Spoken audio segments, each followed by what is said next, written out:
Nothing less than EPIC. ഒറ്റ വാക്ക് പറഞ്ഞാൽ ഇതാണ് Kantara the legend chapter 1.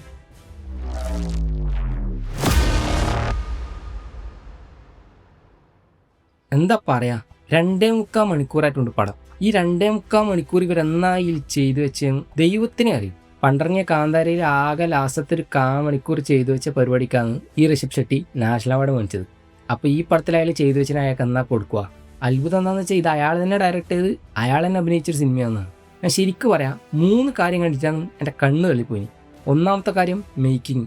Location ആയിക്കോട്ടെ, മേക്കപ്പ് ആയിക്കോട്ടെ, കോസ്റ്റ്യൂംസ് ആയിക്കോട്ടെ, നമ്മൾ കാണുന്ന ബാക്ക്ഗ്രൗണ്ട്സ് ആയിക്കോട്ടെ, ആർട്ട് ഡിപ്പാർട്ട്മെൻറ്റ് ചെയ്തു വെച്ച പ്രോപ്സ് ആയിക്കോട്ടെ, ഒന്നിനൊന്നും വെച്ചാൽ ആ കാട്ടിൻ്റെ ഉള്ളിൽ ഇവർ ചെയ്തു വെച്ച സാധനങ്ങൾ കണ്ടു കഴിഞ്ഞാൽ സത്യം പറഞ്ഞാൽ തലയെ കൈവച്ച് പോകും.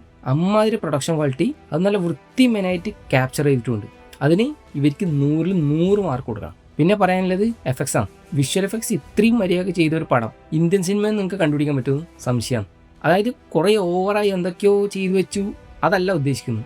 ഇവർ ചെയ്തു വെച്ച സാധനം വെട്ടിപ്പായിട്ടുണ്ട്, അല്ല പക്കയായി VFX ചെയ്തിട്ടുണ്ട്. ഇതിൽ പടം തുടങ്ങിയ ആദ്യത്തെ ഒരു മിനിറ്റിൽ തന്നെ അവർ കാണിക്കുന്ന ഒരു സാധനമുണ്ട്.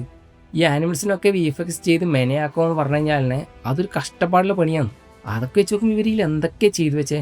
ആകെ VFXൽ എനിക്കൊരു ഡ്രോപ്പ് തോന്നിയ ഒറ്റ സ്ഥലം ആ ക്ലൈമാക്സിനോട് അടുപ്പിച്ചിട്ടില്ല ഒറ്റ സാധനമാണ്. പടം കണ്ടവർക്ക് ഞാൻ പറയുന്നത് കലങ്ങും. വേറെ ഒരു സ്ഥലത്തും എന്ന് പറഞ്ഞാൽ ഒരു സ്ഥലത്തും VFX ഡ്രോപ്പ് ആയിട്ടില്ല. ഹെവി എന്നൊക്കെ പറഞ്ഞാൽ കുറഞ്ഞു പോകും. പിന്നെ മൂന്നാമത്തെ കാര്യം, എനിക്ക് വേണമെങ്കിൽ സിനിമാറ്റോഗ്രാഫിന് പറയാം, ഡയറക്ഷന് പറയാം, അഭിനയത്തിന് പറയാം. ഇതിനെല്ലാം മുകളിൽ നിൽക്കുന്ന ഒരു ഐറ്റമാണ് ഇതിലെ മ്യൂസിക്.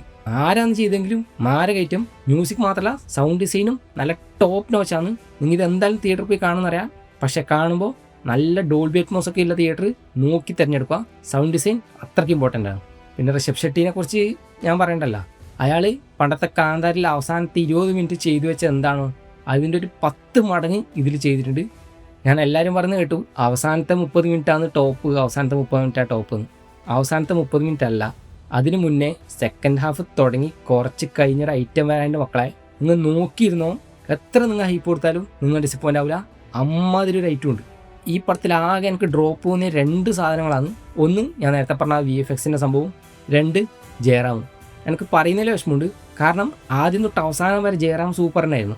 പക്ഷേ ലാസ്റ്റത്തെ കുറച്ച് സമയത്ത് എനിക്ക് തോന്നിപ്പോയി അവിടെ ജയറാം അല്ല വേറെ ഏതെങ്കിലും ആക്ടറാണെങ്കിൽ ആ ക്ലൈമാക്സിൻ്റെ ഒരു എക്സ്പീരിയൻസ് ഇതിലും മുകളിലോട്ടായിരുന്നു. പക്ഷേ ഇത് നിങ്ങൾ അങ്ങനെ ഒരു നെഗറ്റീവായിട്ട് എടുക്കുകയേ വേണ്ട. പടം മൊത്തത്തിൽ നോക്കുമ്പോൾ നിങ്ങൾക്ക് 100% സാറ്റിസ്ഫാക്ഷൻ തരാൻ പറ്റുന്ന ഒരു ഐറ്റം തന്നെയാണ്. ഒരിക്കലും തിയേറ്ററിൽ നിന്ന് മിസ്സാക്കാൻ പാടില്ലാത്ത ഒരു മാരക ഐറ്റം. ട്രൂലി എപ്പിക് എന്ന് വേണമെങ്കിൽ പറയാം. നിങ്ങൾ തീർച്ചയായും തിയേറ്ററിൽ തന്നെ പോയി കാണുക.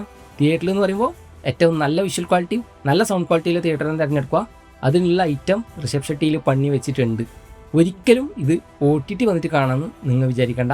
OTT കണ്ടു കഴിഞ്ഞാൽ നിങ്ങൾക്ക് എനിക്ക് കിട്ടിയതിൻ്റെ 100-ൽ 10% എക്സ്പീരിയൻസ് പോലും കിട്ടുന്നു എനിക്ക് തോന്നുന്നില്ല.